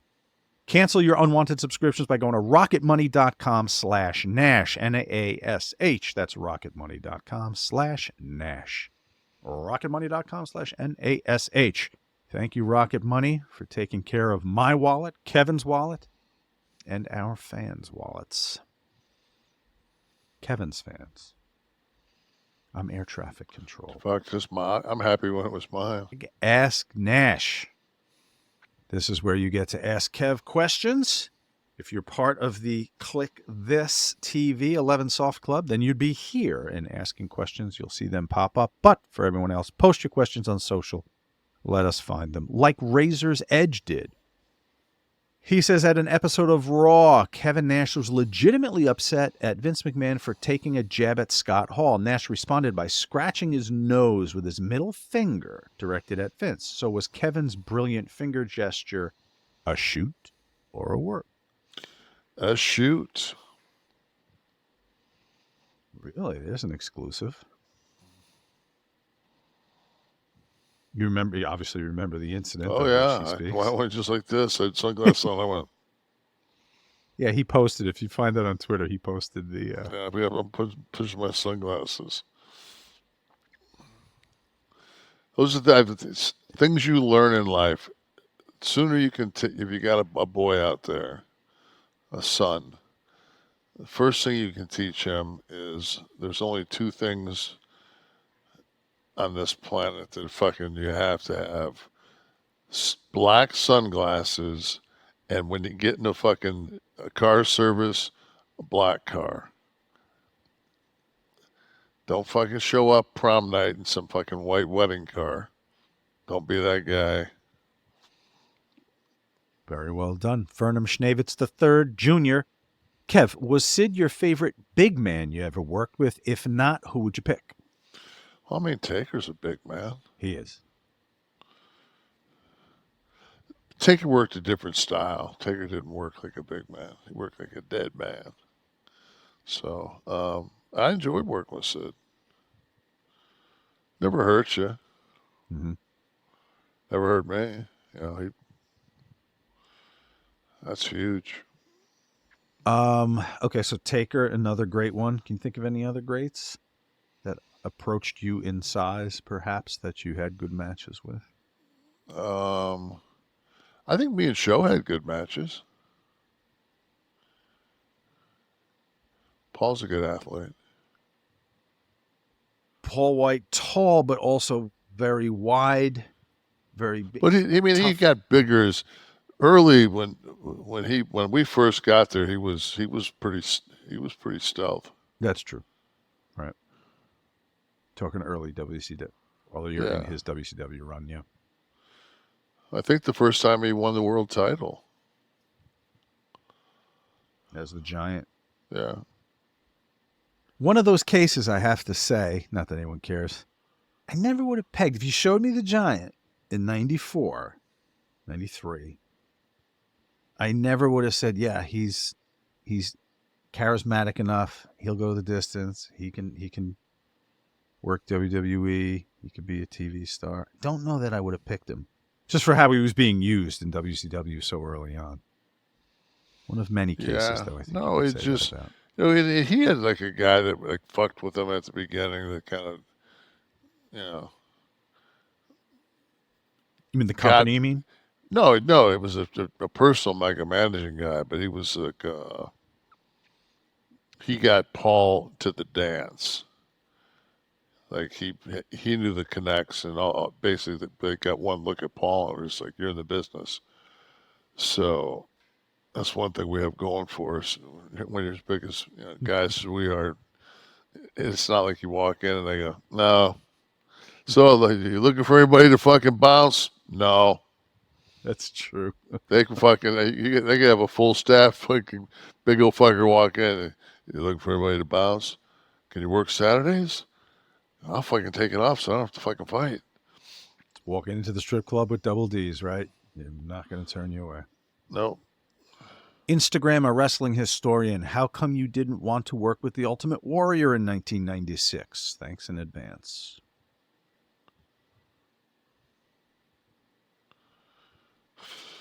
I just didn't want to. Any reason? Was it a style thing? Was it If you don't have anything nice to say about people that have passed, don't say anything at all. Okay. All right. Who in the audience has some questions? See, I left that one alone. You proud of me? Irish Flyers 12. What's up? Thanks for signing both my Funko NWO 3-packs and the cool thing you wrote where Scott would sign. It was during a signing with Kevin and High Spots. the world. Keith in Philly and Jersey. So it was an NWO item, and you signed for yourself, and then put a line for Scott. No, I always. So they come usually the 3-packs, of course, or the Hulk is on the left, Scott's in the middle, and I'm on the right. So Hulk will sign, where his he kind of signs on a slant of where his figure is. He always signs. Hogan always signs on a slant, and then I don't have some giant fucking. I have a medium-sized signature, and Scott and I kind of have similar, like their signatures kind of work together, but he's there by himself, and there's nobody that's going to write. I just put the outsiders on that little spot. Oh, so there's something there. Yeah. So I didn't put the Hey Yo. I put the NWO for life. Oh, okay. Got it. Nice. Anyone else in the audience? Who else is with us? I would put the Hey Yo. Ace Ramon. Can we get Bret on the show? It's up to Kevin. You want Bret on the show? We'll get Bret on the show. Okay. I love Bret. I just haven't talked to Bret in a while, so I don't know where he's at. Mm-hmm. All right, something to explore. Ace. My co-host and I haven't spoke all fucking week. Oh. That's hard enough. What, we're gonna add somebody I haven't spoke to for in a year on top of that. I'm calling you daily, starting tomorrow. No, you so just get ready. I don't need you to call me daily. I will it's overcompensate, like the 4-year-old that steps in the cement. I will call you tomorrow. Well, that's fine because I don't fucking have my phone where it makes any noise, so it won't bother me. Was that Matt has a question? Matt. Hey, Shawn and Kev, I hope you guys are doing well. I was just wondering what the original plan for Shawn as the leader of the NWO was supposed to be.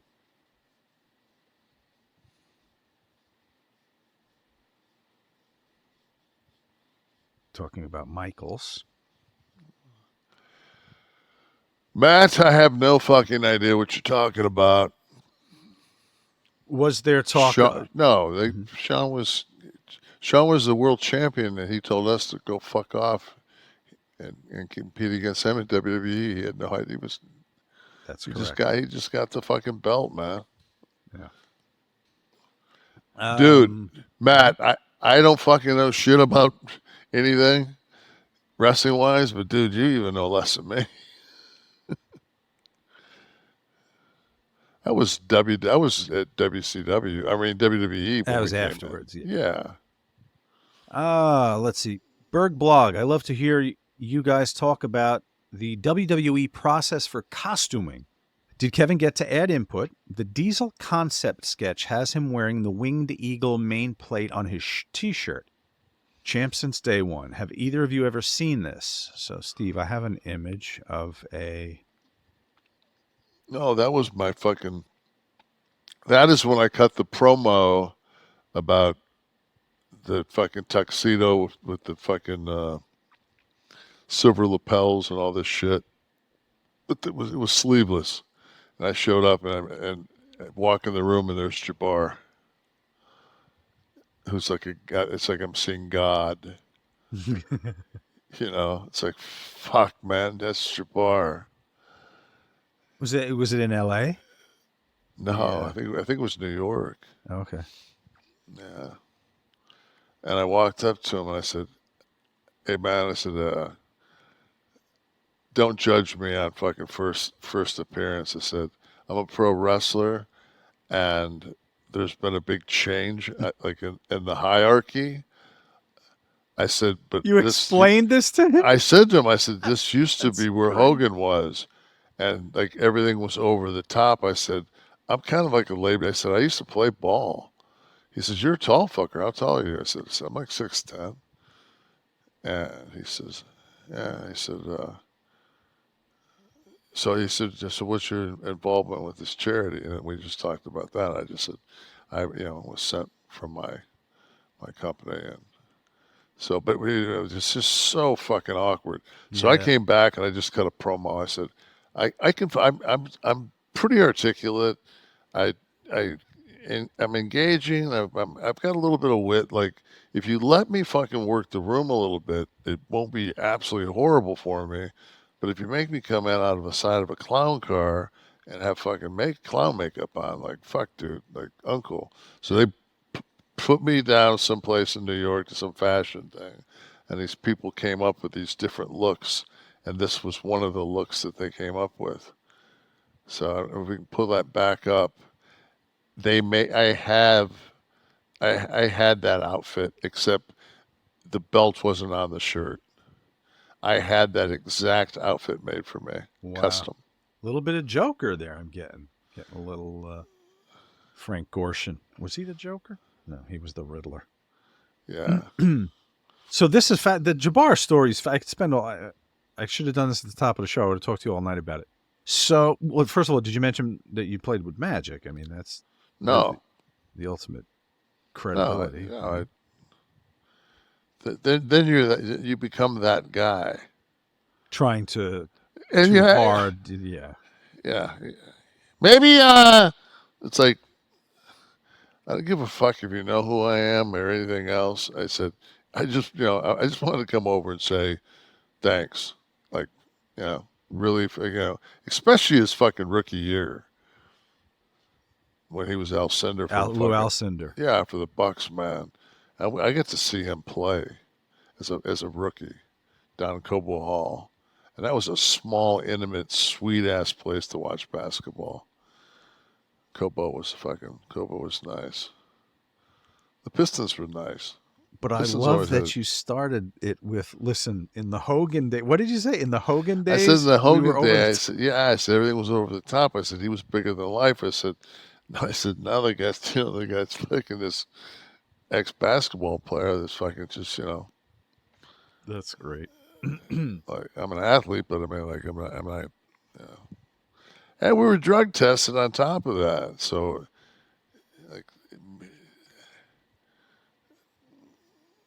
who in the house has a question?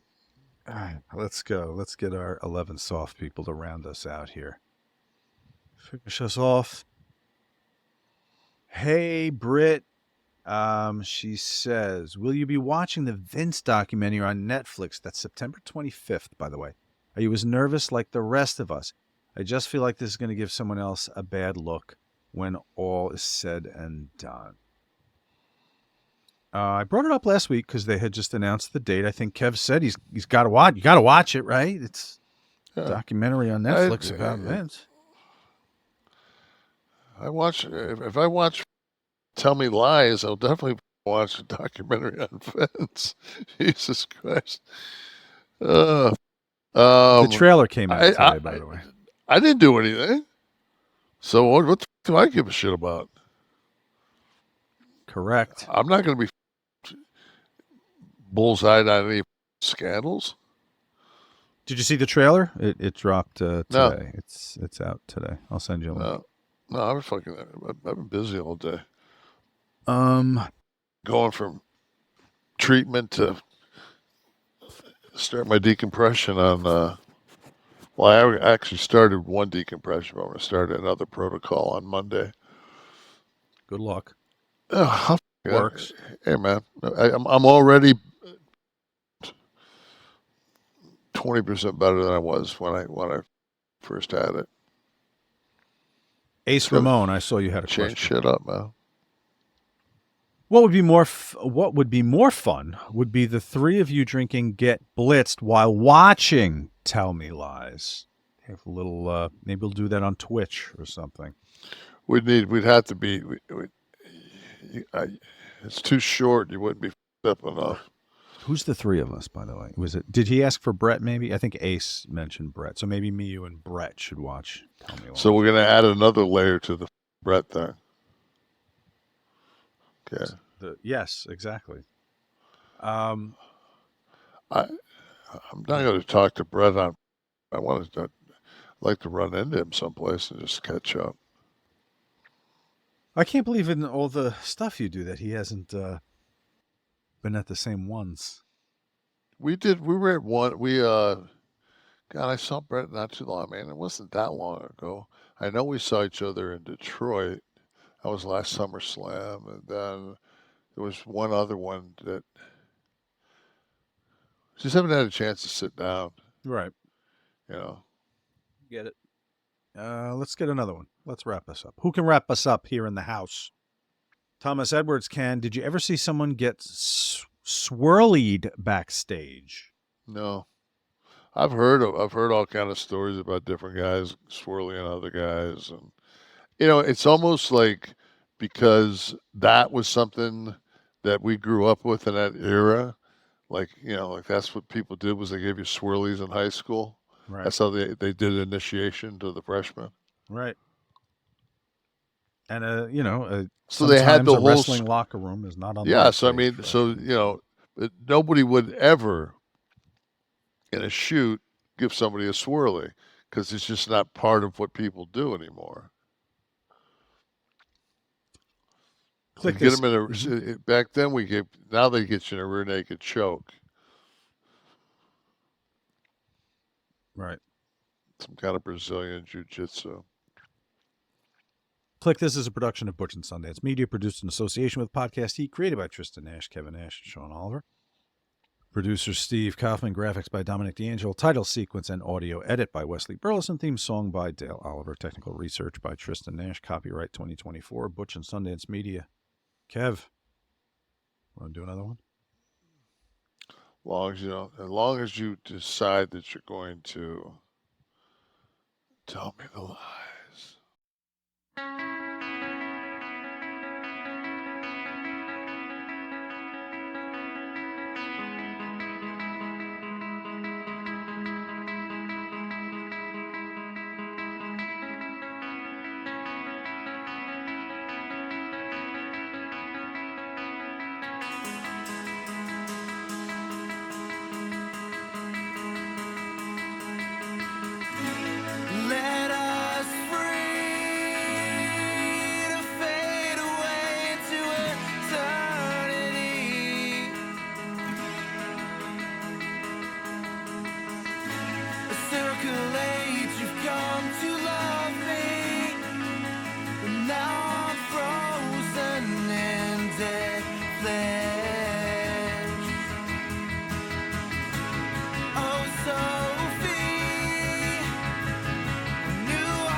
Customer service never answers the thing.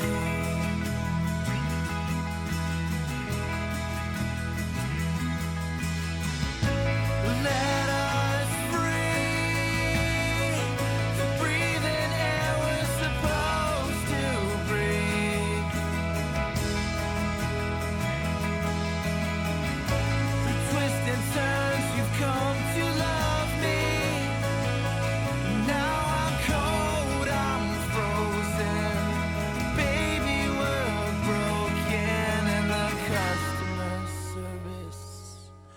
Never answers a thing.